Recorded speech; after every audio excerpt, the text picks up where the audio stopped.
Hello everyone. This is day, oh my God, like 9 of our Erasmus Plus Writing Challenge. And the topic of today is very juicy. You were asking me about it before, and here it is. It's the activity program or the program of your mobilities. Actually, what will be happening during those 7, 8, 10 days that you prepare of international mobility. And there will be 3 important things. So first, I will share some general guidelines. Afterwards, I will show you one of the examples. This is from a use exchange that we already got approved, but it hasn't happened yet. And by showing this example, I will basically give you some tips and tricks. And afterwards, there will be several more things from my side, how I would personally recommend it to do or what not to do, and so on and so forth. So first of all, what is needed to be known? Activity program or mobility program is needed for every part of the mobility that you have. What it means, if you have a use exchange and preparatory visit, there should be 2 timetables, and you will be including 2 timetables, for each of them. If you have like complex mobility with, for example, training course and use exchange, you will need also to attach both, for training course and for use exchange. Or if you're writing a project with a single mobility, for example, a seminar or a conference or a use exchange, then you will need to attach only one file and to think of how it's going to happen during this period of time. You also have a template. You don't need to invent it. Once you have your application form, electronic application form, there is a section which is called annexes, and there you can download the template. It's a simple Excel table, and you will see it also a little bit later. Another thing, what is important to know is that in the timetable, you should clearly point out non-formal and informal learning methods, and in a moment I will jump into it, as well as reflection tools or reflection instruments during the whole program. Basically, this is a requirement, first of all, of the program and of the application form, so assessors will really be looking into it. Another important thing is that you should have at least no more, than 6 hours per day of educational program. And this is basically excluding in the cultural nights or free evenings or evening in the city and so on and so forth. So what you might want to do is to have morning session for 3 hours and then afternoon session for 3 hours. This is what I personally do, and I find it optimal. Another important thing is that while you're creating this program, take into account the needs of your target group, as well as, of course, there should be a logical build up of the topics and of the program. So what I mean is that before sitting down and writing down the program or putting it all together with your team or with partners or young people from different countries, you also need to understand, okay, so most probably if we're talking about migration, we should start with the reasons for migration, or what are the needs of migrants. So before jumping, for example, into solutions or exploring different ways to find a solution, you should start with the reasons. And then during the whole program, so if you on the first day introduce use pass, then how you can have reflection and the build up, so that at the end of the program, you can give a task of filling in the use pass, and it will be very logical. So most times here it will work a common sense.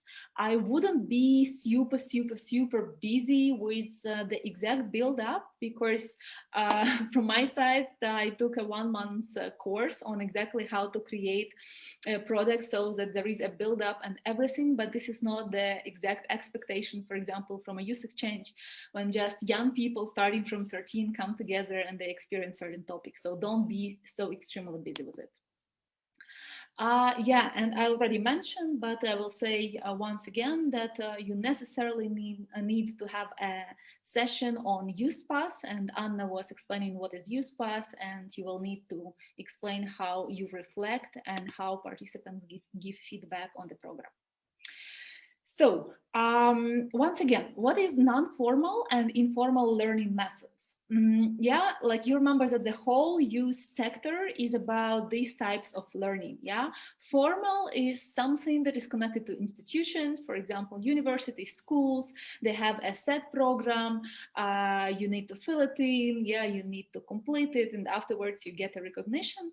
Non-formal learning is built on very different principles. It's voluntarily. It has a different context and so on and so forth. I wouldn't go there now. But what very often I see young people struggling with is examples of what is non-formal learning and how it can be in the program. And here it's very simple. You can include brainstorming or interactive presentations or teamwork or role plays, all these icebreakers and get to know games and simulations and LARPs, chamber LARPs or big LARPs and outdoor activities and peer learning and peer coaching and group reflection and so on and so forth. Yeah, so this method that if you have been a participant to a youth exchange training course in the past, you have experienced a lot, yeah, because youth exchanges are very much built on these kind of activities, and don't forget that this is the core.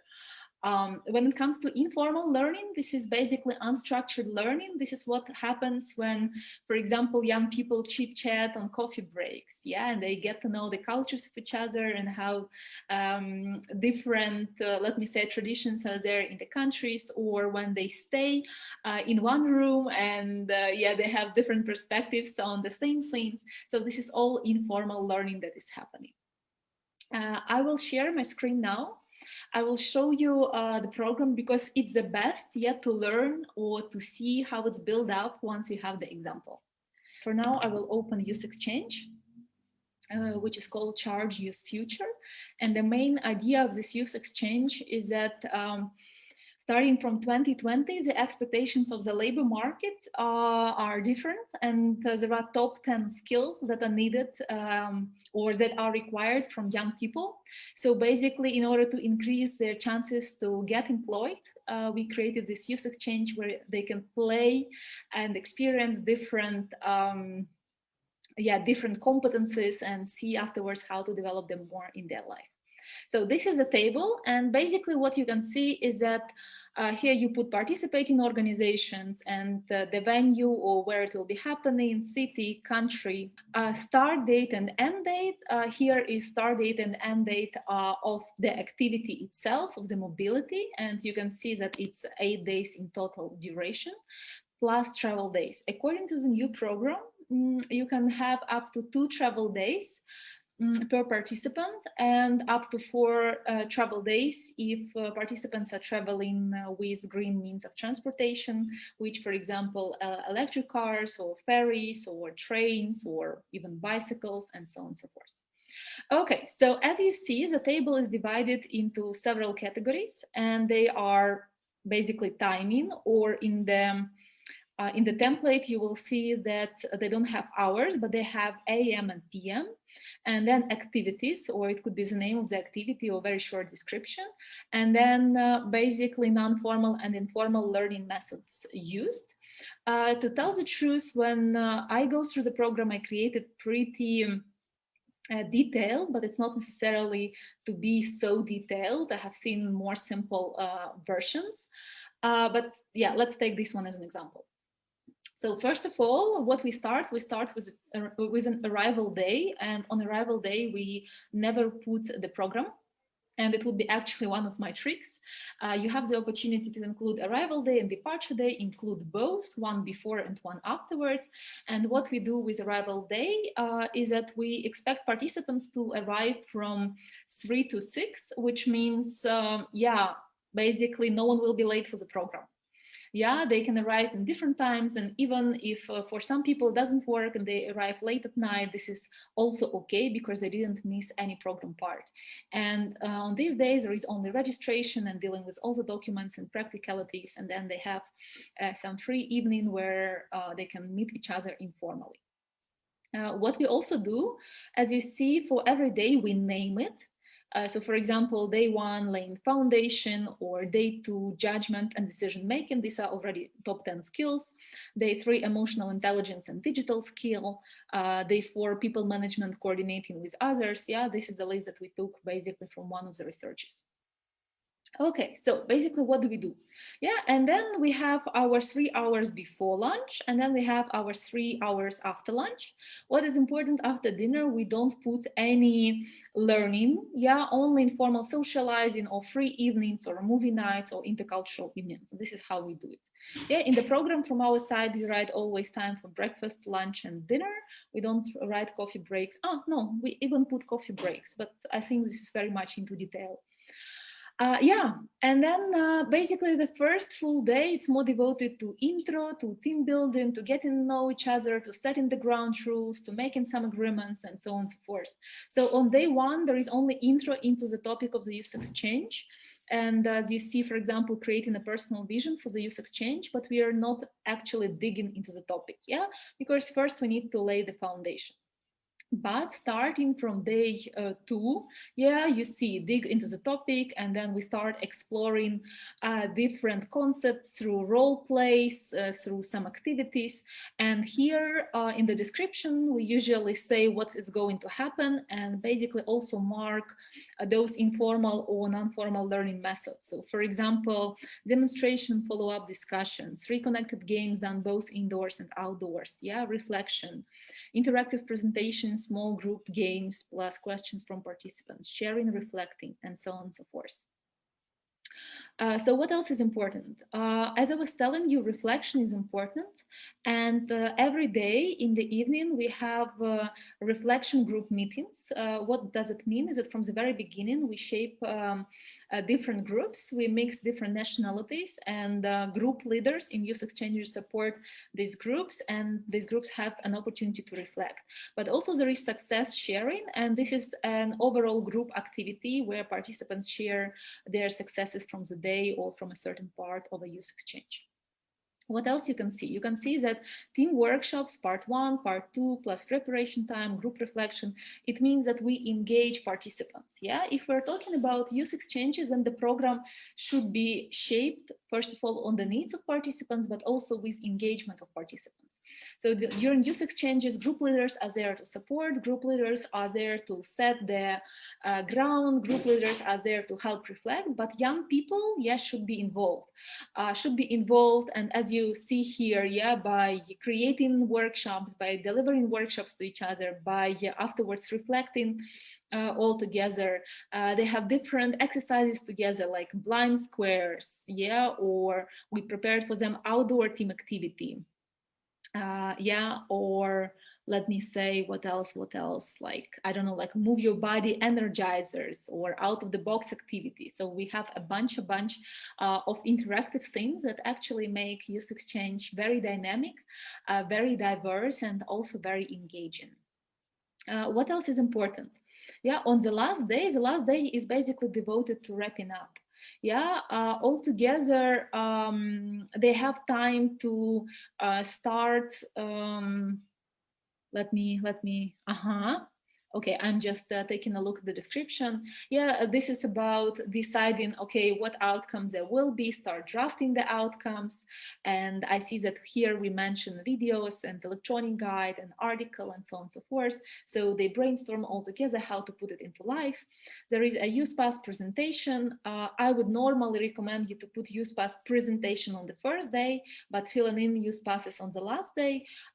In the past, we did a bit different. We did a use pass presentation on the last day when they experienced it through games and they started drafting their use passes, but they finished at home. And on the last day, also final reflection, evaluation of the exchange, yeah, future plans and goodbye party. So you see that basically the frame of this youth exchange is that the first day is setting the foundation, the last day is wrapping up, evaluation, appreciation, and all other days are there to experience, to play, to share with each other. Don't forget very much about peer learning.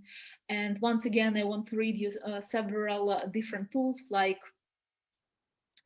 for example, embodied activities or dance practices, or I don't know, like peer learning methods or role playing, group discussions, yeah.